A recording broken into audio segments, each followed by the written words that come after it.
Good evening, welcome to Central News for Tuesday the 22nd of October. I'm Hilary Entwistle. In today's news, a fully functional miniature robot was featured at the Carter Holt Harvey Engineering Design Show last week. The fourth year engineering Waikato University students showcased their research projects they had been working on all year in the form of posters, displays and seminars. Two students who had their research projects featured in the show were Martin Lamb and Gordon Waldschut, who produced an impressive, fully functional miniature robot.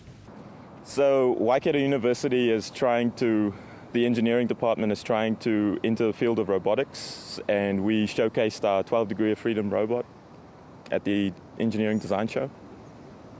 Hamilton lost almost $23 million in the last 12 months to the 460 pokie machines at 31 pubs and clubs in Hamilton. And the Problem Gambling Foundation says they will continue to push for their sinking lid policy.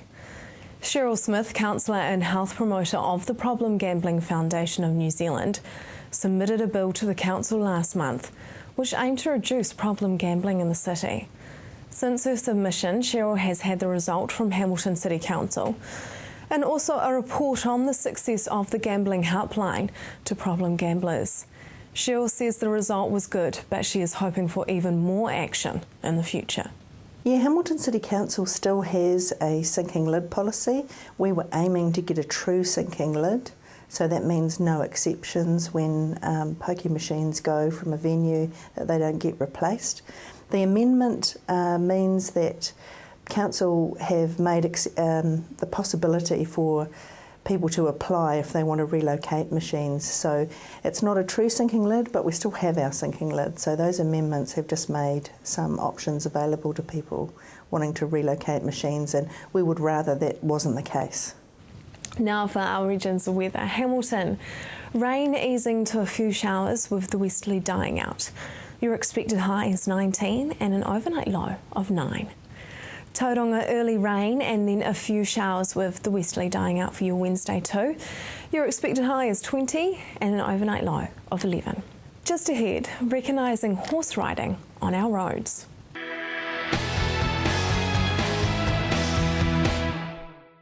Welcome to Central News on TV Central. The New Zealand Road Code devotes surprisingly little space to horse riding, and what it does state it apparently not enough according to horse riders in our region. Thousands of New Zealand equestrians have signed a petition seeking change and safer roads for horse riders. Jan Mossman, petition organiser, caught up with Harriet to share about the current problems facing horse riders on our roads. So what sparked the petition? Well, in the last 20 years, lifestyle blocks have got really popular, and people have perceived, that they're looking to live in the country for a nice, quiet countryside style of life, and have lovely, safe roads at their doorstep where they can just step out and ride their horse or pony. They can cycle, run, walk, push a pram and be safe.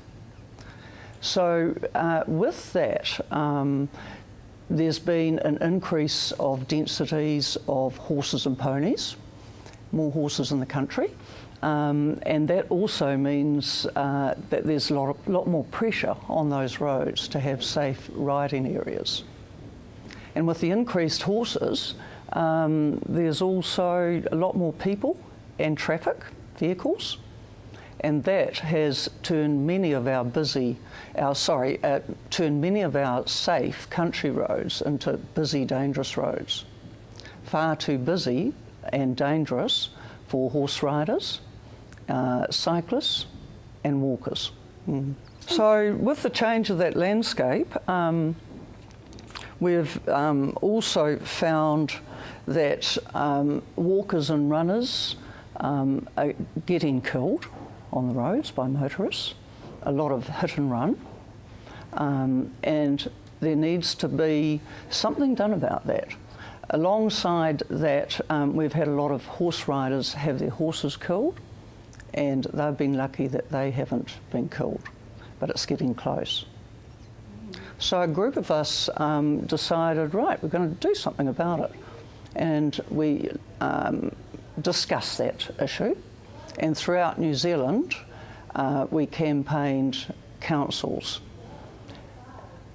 And that took a lot of work because we had to put together submissions and hearings which we presented to councils, and it fell on deaf ears. We were absolutely mortified. They weren't interested. So with that, we decided, right, we're going to take the petition to Parliament. And that's where it's at. It's got, we filed that last month. And what does the road code say about driving to accommodate horse riders and the current problems facing horse riders in our country? The issue is that too many motorists are driving far too dangerously and fast on country roads.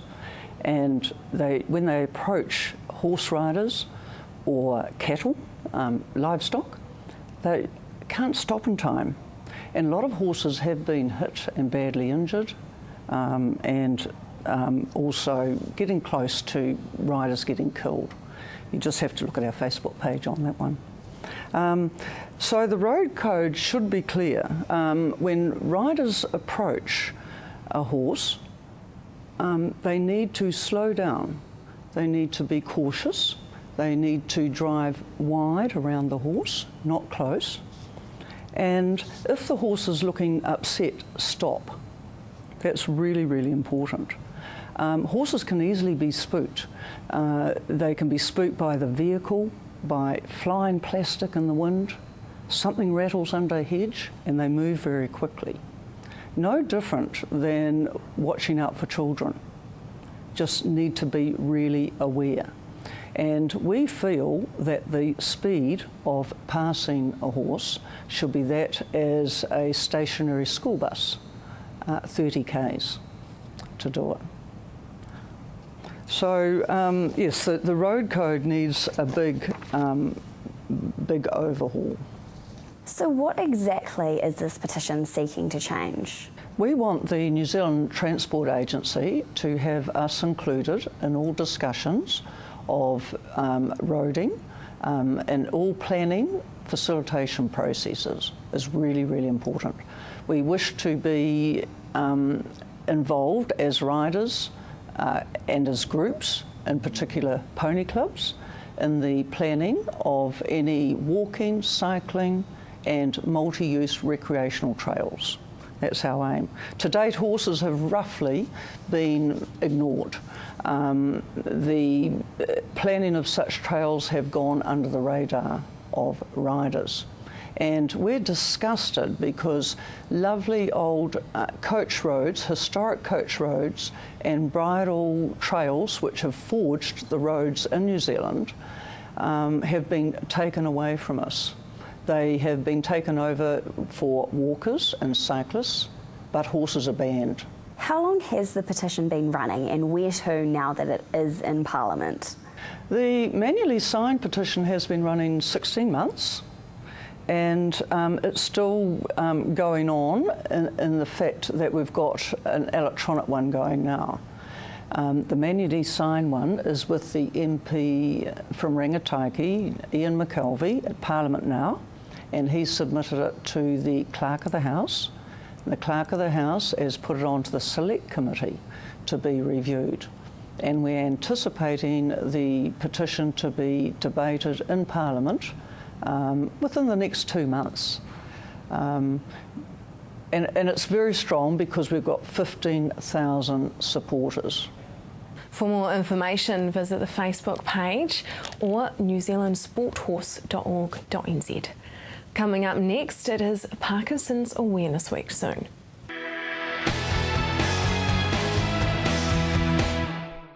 Welcome back.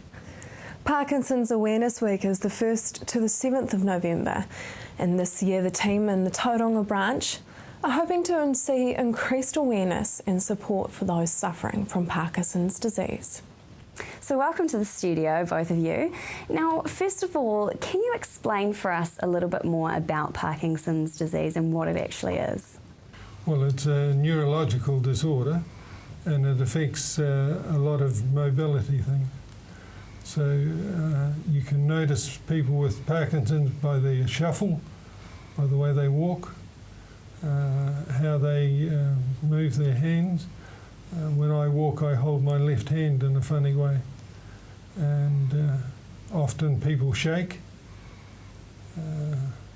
So that would be the main things.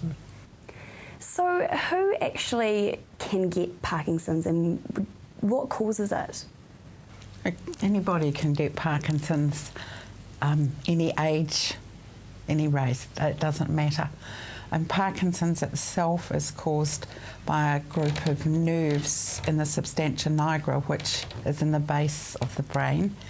And these nerves carry a chemical called dopamine. And because they've been damaged and it's degenerating, this causes the symptoms of Parkinson's. And it may affect other areas of the brain too, perhaps affecting sleep disturbance, pain, thought processing. So how does Parkinson's go on to affect everyday life? Well, everything you do, you've got to be careful when you're eating. I don't like to eat out in public because I drop things off my fork all the time. If I get stressed or nervous about things, then the hand shakes, and that's an obvious thing. When I'm trying to type, I get lots of A's and S's from the left hand. So Parkinson's Awareness Week is coming up in the first week of November. What sort of things is the week going to be focusing on? Parkinson's Awareness Week is focusing on education of people with Parkinson's, but also their families and perhaps the wider community that they're involved in. And the Parkinson's Society in Tauranga, we've just held a seminar about residential care for older people with Parkinson's. This week we have a neurological choir in Tauranga, which includes people not only with Parkinson's but stroke and some early dementias. So they're raising funds with this concert to go to the Neurological Foundation for research into neurological conditions. And then right at the tail end of an Awareness Week, we're having a drop-in clinic which will have allied health people and people with Parkinson's, their carers or anyone who's interested can come along and talk to these people on a one-to-one basis. It sounds like it's going to be a fantastic week. So aside from the events that are going on during that week, are there any other events that your team sort of organises throughout the year? We do different seminars, and often we will combine with the Alzheimer's Society to make it a very worthwhile function, yes. So what are some other things that Parkinson New Zealand provides for New Zealanders? They will provide brochures, booklets, information to support people. I know they organise once a year around Easter time is an Outward Bound class or school, wherever they go off and yes, do all those scary things down there. Fantastic. It is. So what sort of local support is available for people in our area of the Waikato and the Bay of Plenty? I think each area is different. So for the Bay of Plenty, we have weekly exercise classes, weekly carers meetings. The choir is weekly also. So yes, and then we have an under 65 group for people with Parkinson's, and they meet every couple of months. So Now, we've got two field officers. Jolene's one who covers the Tauranga, and there's another one covering the Whakatane area. And they do a lot of work with the Parkinson's, people with Parkinson's, as well as the carers. So there's meetings, there's activities, and we need to raise money for that. yeah, absolutely. Well, that sounds great. So in raising money, tell us about this event, Get Going for Parkinson's, and what that's all about. That's people who want to do something perhaps a little bit out of the ordinary to raise funds for Parkinson's or for your own area. So there was a guy, and I can't remember who he was, he shaved off all his dreadlocks and raised about $3,500. And when I was slightly more energetic a few years ago, I did around Lake Rotorua twice and probably raised about $1,200 Oh, wow. for the local branch. Fantastic. So tell us about your team in Tauranga and the work that you do, and I guess the feedback that you receive from being out there and doing these awareness activities in the community. I think people are always interested to find out what Parkinson's is and how to contact the society, become part of it, whether it's a support person or someone who does have Parkinson's. So in saying that, how can people get in touch with you and I guess offer their support or perhaps make a donation?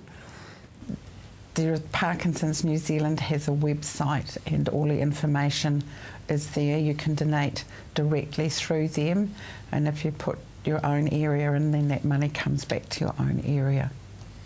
Fantastic. Well, thank you both very much for coming in. For more information and all the resources you need, visit parkinsons.org.nz. Just ahead, traditional Māori medicine.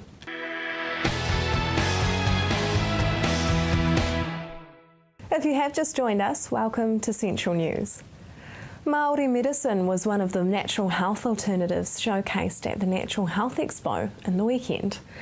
Māori medicine expert Linda Sayer met with Harriet to share what it's all about. It's an ancient healing modality that's been around since the arrival of the first canoe, and it's really steeped in tradition and protocols and tikanga. It encompasses a lot of different healing modalities, which include karakia, incantations, massage and plant medicines.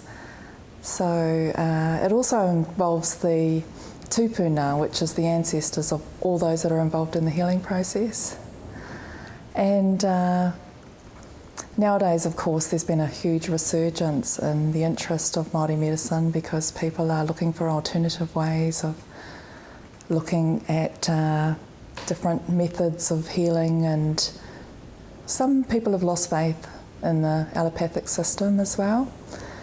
And basically it's a nice way of being able to utilise our plants, which are attuned to our own DNA. So cell structure of plants and cell structure of human blood cells are quite similar, so they assimilate really well, whereas chemicals don't.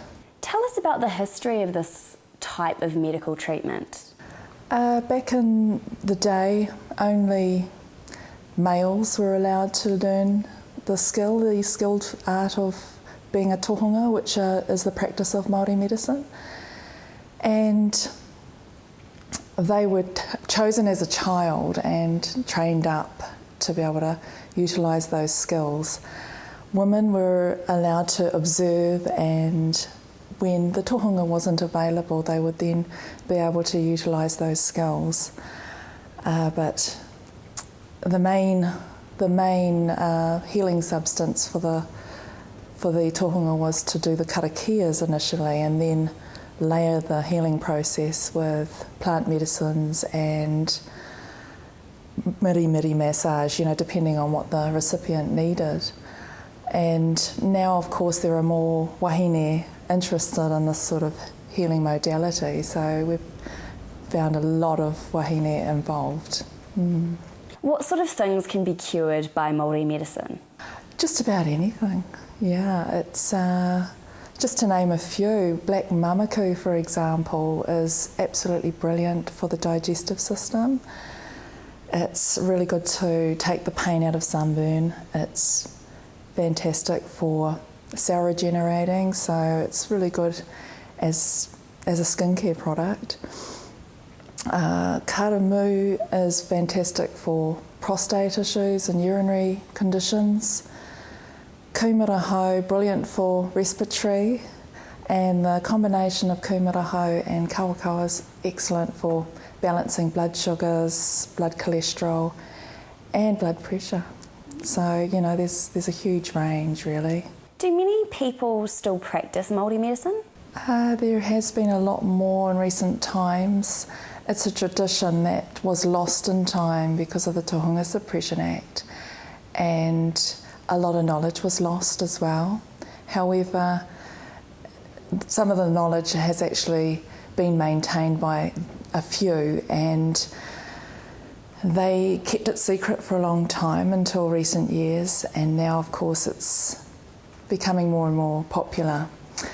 There are some whare orders that are around the country which teach Māori medicine, they practice Māori medicine, and the World Health Organisation also put out a plea to the governments of the world to bring back some of the Indigenous medicines of the world. So that has been really awesome. However, we probably need to, I'd really like to see a few more whare orders being opened up to really reach out to all the communities in Aotearoa.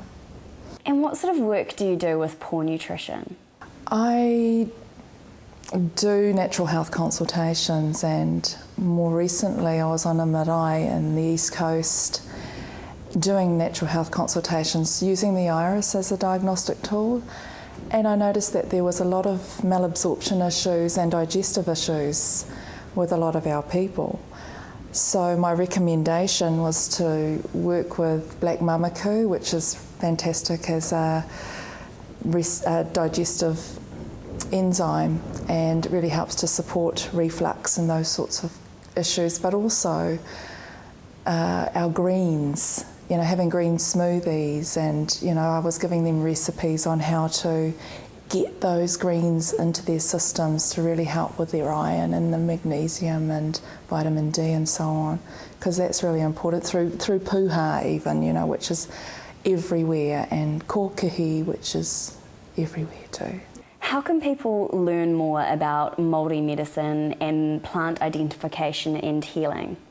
Well, you need to be able to really seek out various teachers. Not one person knows everything, and there are a lot of different traditions through different tribes and iwis. So it's really getting that whole broad spectrum, and there are some fantastic learning institutions, Te Toki Education being one of them, with Rob McGowan and Donna Kerridge, who provide an awesome weekend experience with lots of different levels, taking you all the way through. And I was privileged enough to do some training with them. And of course, I run Māori medicine workshops where I teach people how to identify, how to do all the tikanga and protocol around it. And also my focus is really on the spiritual aspect of connecting to the wairua and the Māori of the plants in Papatūānuku. That is the news for today. We really want you to be involved, so like us on Facebook and let us know your views. If you have news including your own video and photos, go to our website and hit upload. Thanks for joining us. I will be back tomorrow night with more guests from in and around our regions. I'm Hilary Entwistle. Have a lovely evening.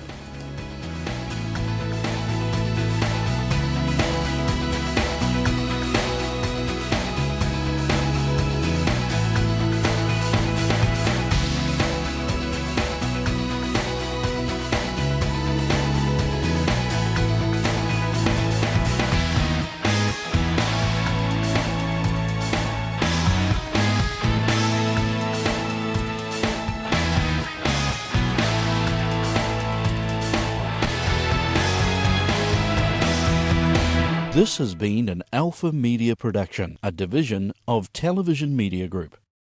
Supporting local content so you can see more of New Zealand on air.